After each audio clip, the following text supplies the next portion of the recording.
go to the next one. Yes, let's go. Donald agreed to the terms of the White House card. You know, I'm not negotiating with the UFC on behalf of myself for this fight, like usual. I'm negotiating with the United States of America on behalf of Ireland for this fight. So it's a peculiar one. But Trump and the administration have been fully supportive and backing, and I cannot wait Should John to Jones put be on on the that show. card? Yeah. What is going on, guys? And welcome back to Fight Leaks. The biggest name in combat sports, Conor McGregor, is making headlines for all the wrong reasons. And all the right reasons, depending on how you look at it. The Notorious one is still living the high life. He's dropped his political ambitions in Ireland. And now, he has officially announced the staggering price tag for his UFC return at the proposed White House event in 2026. He is absolutely demanding a fortune, and his recent public appearances raise serious questions about whether he can actually get ready for a fight. Stick around for the full breakdown. Many of you will recall that a few months ago, President Donald Trump announced plans for a potential UFC event on the grounds of the White House in July 2026, as part of the America 250 celebration. McGregor was immediately on board, quickly responding that he would be honored to participate.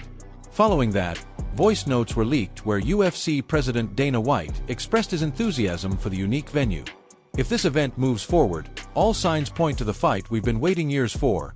Conor McGregor versus Michael Chandler, currently being targeted for June 2026 at the White House. But McGregor isn't coming cheap. He has released his exact price to step into the octagon for this historic event, and the numbers are astronomical. Conor's demand includes $100 million for his fight purse, plus 100 US golden visas for himself, his family, and his friends. He essentially stated that he is ready to entertain the fight world again, but on his terms. Considering that a golden visa is estimated to cost around $1 million, McGregor is essentially asking for an estimated $200 million overall payday. He sees the massive money being thrown around in combat sports right now, like Canelo getting $100 million to fight in Saudi Arabia, and rumors of Gervonta Davis receiving $200 million for a potential fight with Jake Paul. As the biggest drawing star in combat history, he believes he deserves a comparable figure. Adding an interesting layer to this, McGregor claims he is not negotiating with the UFC, as is typical. In a recent interview at a bare-knuckle fighting championship event, he stated, "I'm not negotiating with the UFC on behalf of myself for this fight like usual. I'm negotiating with the United States of America on behalf of Ireland for this fight." He says that Trump and his administration have been fully supportive.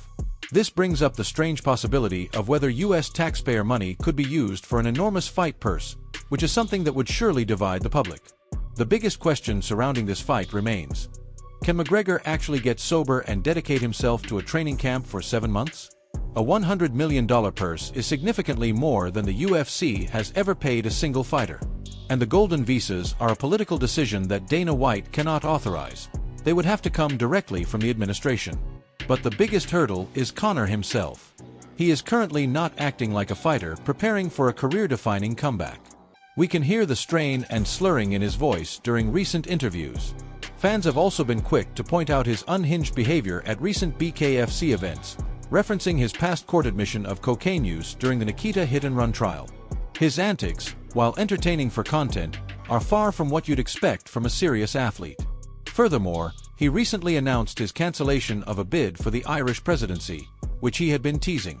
While I personally am a huge fan of Conor and he's the reason I got into this sport, it's hard to be optimistic that a man who appears to be constantly partying will be ready for a $200 million main event fight in 2026. So, what are your thoughts? Will the UFC and the White House meet Conor McGregor's outrageous demands? And more importantly, do you believe he can get himself into fighting shape for a June 2026 event? Drop your opinions in the comments section below. If you want to stay up to date on all the biggest fights, controversies, and breaking rumors, make sure you like this video and subscribe to Fight Leaks. I'll catch you on the next one.